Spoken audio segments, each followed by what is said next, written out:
Buenos días, el día de hoy vamos a revisar la clase de fisiopatología de la diabetes mellitus. Es un tema bien extenso, por lo tanto se va a dividir en 5 partes, en 5 videos diferentes.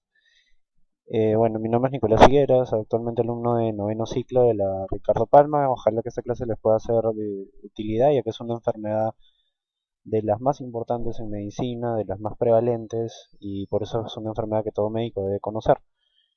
Entonces, sin más preámbulo, nada más empecemos. Y vamos a definir primero qué es la diabetes mellitus. Es un trastorno heterogéneo ya que cada paciente es diferente. Cada paciente tiene manifestaciones y clínica distinta dependiendo de qué complicaciones tenga, qué comorbilidades tenga. Y está definido por la presencia de hiperglicemia, es decir, aumento de la glucosa postprandial y en ayunas, ¿no? Después de las comidas y en ayunas. Esto va a causar alteraciones del metabolismo de las proteínas y de los lípidos, junto con una serie de alteraciones, sobre todo vasculares, que después las vamos a ver. Entonces, tenemos que definir primero los criterios diagnósticos de diabetes mellitus, que están basados sobre todo en pruebas de laboratorio. Tenemos 3 pruebas, lo que es la glicemia plasmática en ayunas. Se le pide al paciente un ayuno de 8 horas y después se toma los valores de glucosa en sangre. Una glucosa al azar, es decir, en cualquier momento del día, no importa si haya comido o no. Y una glucosa 2 horas post test de tolerancia oral a la glucosa, que es con una sobrecarga de 75 gramos de glucosa pura. Se mide después de 2 horas para ver si hay una correcta respuesta de insulina que disminuya la glucosa a valores según los parámetros, ¿no? Entonces tenemos que lo normal, por ejemplo, en glicemia plasmática en ayunas debe ser menos de 100 miligramos por decilitro, más o menos de 70 hasta 100 miligramos por decilitro. La glicemia post test de tolerancia oral a la glucosa debe ser menos de 140. Y los criterios diagnósticos de diabetes tenemos que en ayunas debe ser mayor o igual de 126 miligramos por decilitro. Cuando hacemos glicemia al azar debemos tener más de 200 o mayor o igual a 200 miligramos por decilitro, pero con sintomatología. Y ya después vamos a revisar cuál es la sintomatología. Y si hacemos una glicemia post-test de tolerancia oral a la glucosa 2 horas, si es mayor o igual a 200, ya es un criterio diagnóstico de diabetes. Ahora, ¿qué pasa con lo intermedio, no? ¿Qué pasa desde 100 a 125 y desde 141 hasta 199? A esos estados son los estados intermedios, que no es ni normal, pero ni tampoco es diabetes. Eso lo englobamos en lo que es prediabetes. Y en prediabetes podemos tener 3 tipos de combinaciones. Por ejemplo, tenemos lo que es la glucosa en ayunas alterada, que solamente el paciente tiene el incremento de la glicemia plasmática en ayunas, más no post-test de tolerancia oral. Tenemos de 100 hasta 125, está en esos valores. O tenemos la alteración de la tolerancia a la glucosa, que es cuando una persona tiene solamente la alteración después del test de tolerancia oral a la glucosa, sus valores salen entre 140 y 199 miligramos por decilitro. Y tenemos lo que es la intolerancia a la glucosa combinada, que combina los dos, ¿no? Combina lo que es la glucosa en ayunas alterada y la alteración de la tolerancia a la glucosa, los dos. Estos 3 estados los englobamos en lo que es prediabetes. Y hay una prueba más, que es esto de acá, que es la hemoglobina glicosilada, la hemoglobina A1C, que se dice que cuando es mayor o igual a 6.5% puede ser un criterio diagnóstico de diabetes mellitus, pero esta hemoglobina glicosilada tiene que estar bajo estándares internacionales en un laboratorio que lo pueda medir de la mejor manera, cosa que en los laboratorios de nuestro país de Perú no existe, ninguno que tenga los correctos lineamientos internacionales para poder medirlo.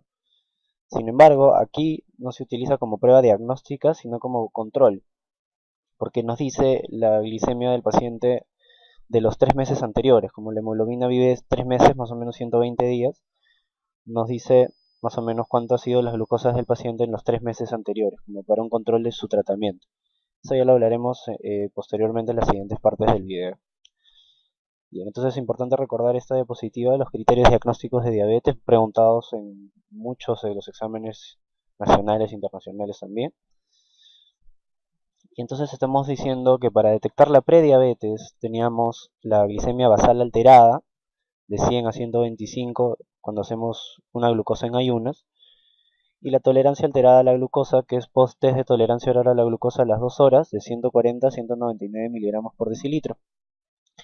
Y se dice que la detección de la prediabetes se debería realizar en sujetos mayores de 45 años con un índice de masa corporal mayor de 25, es decir, en sobrepeso, más de 25 llega a ser sobrepeso, y en los menores de 45 años con exceso de peso si tienen algún factor de riesgo de diabetes, ¿no? Posteriormente revisaremos cuáles son los factores de riesgo, que son muy conocidos en realidad, ¿no? Entre ellos tabaquismo, obesidad, hipertensión arterial, hipertrigliceridemia, hipercolesterolemia, etc. Entonces, en la fisiopatología de la diabetes mellitus lo que prima es la hiperglicemia.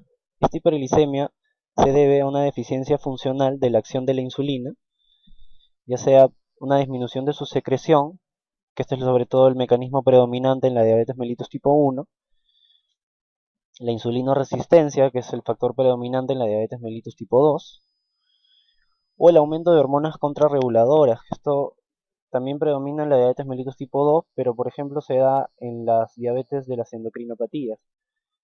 Tenemos diabetes en el Cushing por exceso de cortisol, diabetes en el gigantismo por exceso de hormona del crecimiento, que son hormonas que incrementan la glucosa también. Y entonces se dice que en el 2025 ya habrá más o menos más de 300 millones de adultos en el mundo con diabetes mellitus. Y algunos de los países donde existe mayor prevalencia de esta enfermedad, por ejemplo, es en América del Norte, en Estados Unidos, debido a la gran cantidad de comida chatarra que se dispone ahí todos los días para la gente. También nuestro país no se queda atrás, ¿no? Tenemos más o menos de 350.000 a 1.500.000 casos, que es bastante, ¿no? En países, por ejemplo, como el África, ahí más bien la prevalencia de diabetes es escasa, porque acá más bien les falta el alimento, ¿no? Acá es por el exceso de alimento que tienen, y la mala alimentación, los malos estilos de vida que se manejan en esos países, la gran prevalencia de esta enfermedad crónica no transmisible, que es la diabetes mellitus. Y la diabetes está ligado sobre todo a enfermedad cardiovascular, es decir, la diabetes en sí es un riesgo cardiovascular, es riesgo para desarrollar infarto agudo de miocardio, desorden cerebrovascular, que son principalmente las causas de muerte de los pacientes y también las muy conocidas amputaciones de los miembros. Entonces, acá se analizó la mortalidad por 1000 personas, en no diabéticos es mucho menor que en los diabéticos, ¿no? Y también analizaron otros factores de riesgo, hipertensión, colesterol y tabaquismo, o sea, no diabéticos hipertensos tienen menos riesgo de muerte por algún episodio cardiovascular agudo.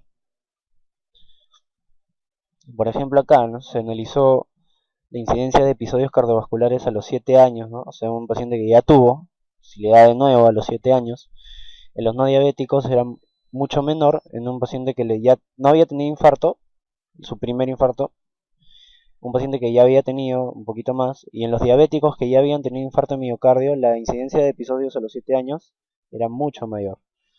Igual con accidente vascular cerebral y con muerte cardiovascular también mucho mayor, en los que ya habían tenido, por ejemplo, algún accidente vascular agudo. Entonces vamos a ver un poco lo que es la clasificación etiológica de la diabetes mellitus. Tenemos 4 grandes grupos. El primero es la diabetes mellitus tipo 1, que es la destrucción de las células beta, de tipo sobre todo autoinmunitario, que por lo general nos va a llevar a lo que es una deficiencia absoluta de insulina, una insulinopenia absoluta. Dentro de esta diabetes mellitus tipo 1 tenemos la que es mediada por mecanismos inmunitarios y tenemos la idiopática, que es el mucho menor porcentaje. La diabetes mellitus tipo 2, que es una combinación de insulinoresistencia con una deficiencia relativa de insulina, hasta un efecto secretor predominante con resistencia de la insulina. O sea, podría ser que predomine o bien la resistencia a la insulina o que predomine lo que es la disminución de la secreción de insulina. Esta es la diabetes mellitus de mayor prevalencia en el mundo. Tenemos otros tipos específicos que engloban muchas enfermedades, que es menos del 5%, y tenemos también lo que es la diabetes mellitus gestacional, que se da en el embarazo. Entonces acá en este cuadro vemos lo que estamos diciendo, la clasificación de la diabetes mellitus de la Sociedad Americana de Diabetes del 1997. Tenemos la diabetes mellitus tipo 1, que hemos dicho que puede ser autoinmune o idiopática, la tipo 2, que puede ser que predomine la insulina resistencia o que predominen los defectos de secreción, es una mezcla de ambos. Y otros tipos específicos de diabetes mellitus, tenemos varios tipos, ¿no? Por ejemplo, defectos genéticos de la célula beta. Ahí entra lo que es la diabetes tipo MODY, defectos genéticos en la acción de la insulina. Aquí tenemos leprochaunismo, resistencia a la insulina tipo A, son varias enfermedades. Las enfermedades del páncreas exocrino, alguna pancreatitis aguda, fibrosis quística, neoplasia pancreática, va a destruir también los islotes de Langerhans, entonces podría también llevar a diabetes. Endocrinopatías, que sobre todo es por el aumento de la hormona contrarreguladora, lo que nos lleva al desarrollo de la diabetes. Tenemos acromegalia, incremento de la hormona del crecimiento y síndrome de Cushing mediado por cortisol, hipertiroidismo, el feocromocitoma, que es hipersecreción de catecolaminas. Tenemos también diabetes inducida por fármacos o sustancias químicas, acá algunos ejemplos, glucocorticoides también están acá. Infecciones, se dice la rubiola congénita, el citomegalovirus también. Unas formas infrecuentes de diabetes autoinmune, el síndrome del hombre rígido, ¿no? O sea, son cosas más raras. Y hay algunos otros síndromes en ocasiones asociados a diabetes, como síndrome de Down, Klinefelter, Turner, la Corea de Huntington, o sea, algunas veces están relacionados a diabetes. Y por último, la diabetes mellitus gestacional. Entonces, de todo esto, en realidad lo que vamos a hablar más son la tipo 1, la tipo 2 y un poco de la diabetes mellitus gestacional, ¿no? Los otros tipos específicos también se harán algunas menciones, pero obviamente no de todo, porque ya no serían 5 partes el video, sino serían muchas más. Entonces, un poco hablando de la diabetes mellitus gestacional, esta representa del 3 al 16% de los casos de diabetes. Entonces vamos a hablar un poco de qué cambios metabólicos existen en el embarazo, ¿no? En las primeras semanas de embarazo existirá un incremento de estrógenos y progesterona exponencial, lo que lleva a una hiperplasia de las células beta del páncreas con hipersecreción de insulina y aumento de la sensibilidad a la insulina. Entonces esto en realidad no llevaría a diabetes. Y se está en un estado anabólico con incremento del consumo de glucosa, un incremento del depósito de glucógeno tisular y disminución de gluconeogénesis hepática. Pero ¿qué ocurre a la segunda mitad del embarazo, de 24 a 28 semanas, que es cuando se podría empezar a desarrollar la diabetes mellitus gestacional?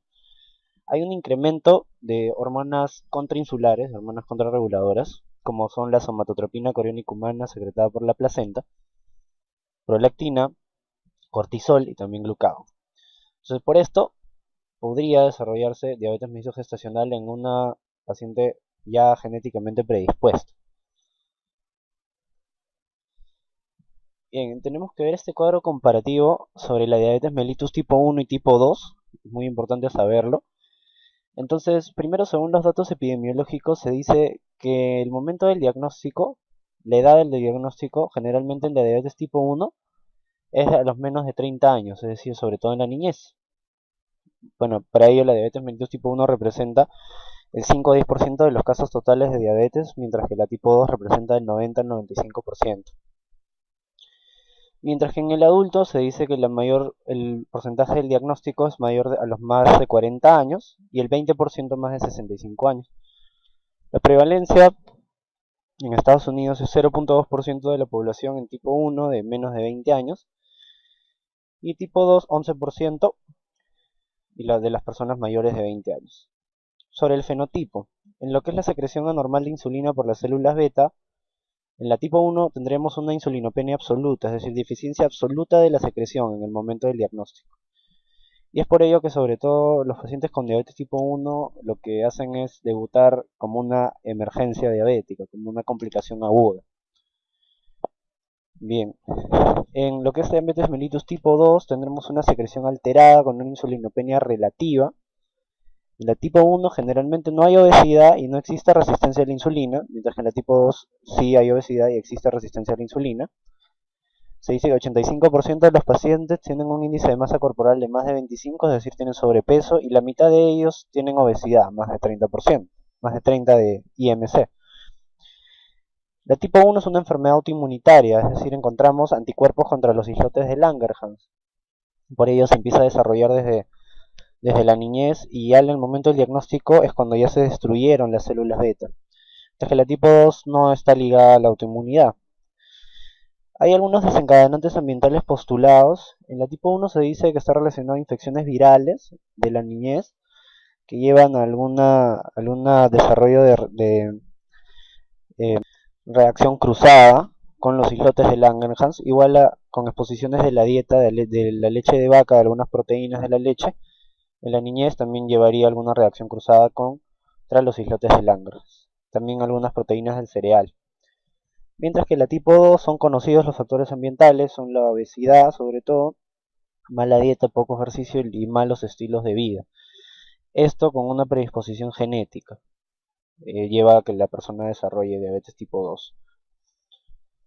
Bien, seguimos con el cuadro. Entonces la presentación clínica de la diabetes tipo 1 generalmente es aguda, es decir, debutan con alguna emergencia diabética, alguna complicación aguda, sobre todo con cetoacidosis diabética, lo que es frecuente, mientras que la tipo 2 se desarrolla a lo largo de los años, la presentación es crónica, sí se desarrolla cetoacidosis diabética, pero es raro y bajo otras circunstancias.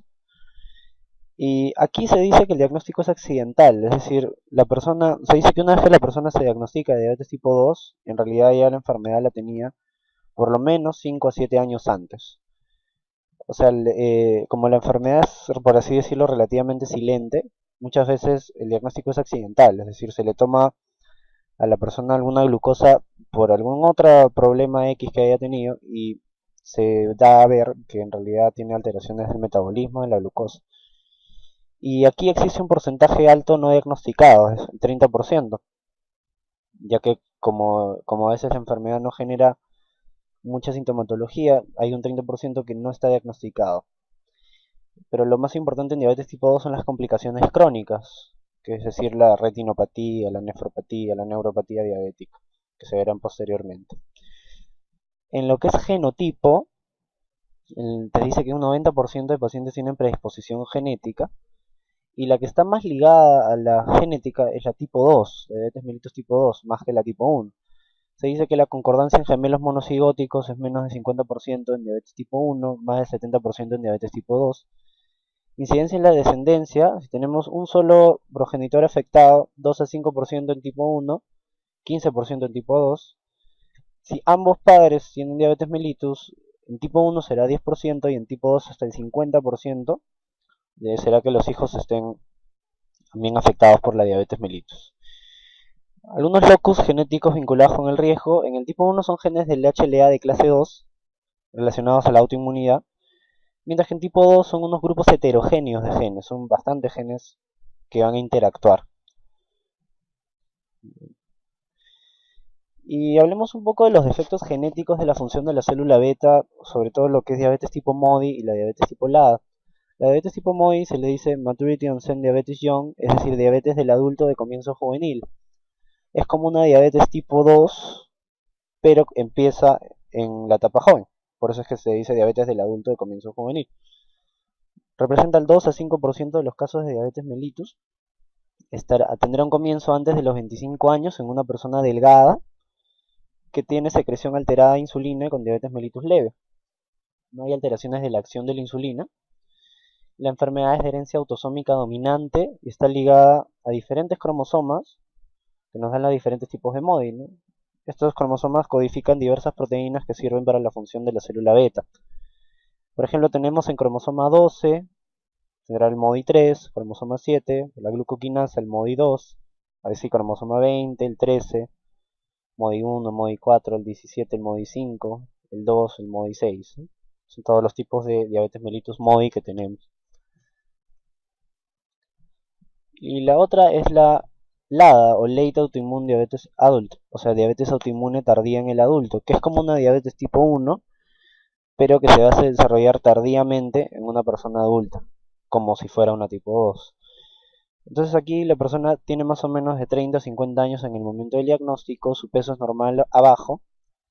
Esta enfermedad inicialmente responderá a dieta, a hipoglicemiantes, pero rápidamente se necesitará insulina, ¿no? Como vamos a A ver, la diabetes tipo 1 es insulino dependiente, se necesita siempre insulina para poder sobrevivir.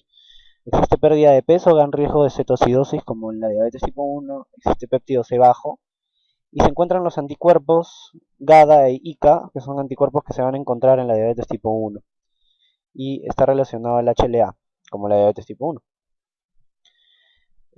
Algunos nombres también que le dan, aparte del ADA, le dicen diabetes 1,5, diabetes 1 lentamente progresiva, 1 latente, 1 de comienzo tardío o diabetes juvenil de comienzo del adulto. Algunos otros nombres, aparte del más conocido que es diabetes LADA. Bien, terminamos con esto esta primera parte, continuaremos en los siguientes videos, son 5 partes en total.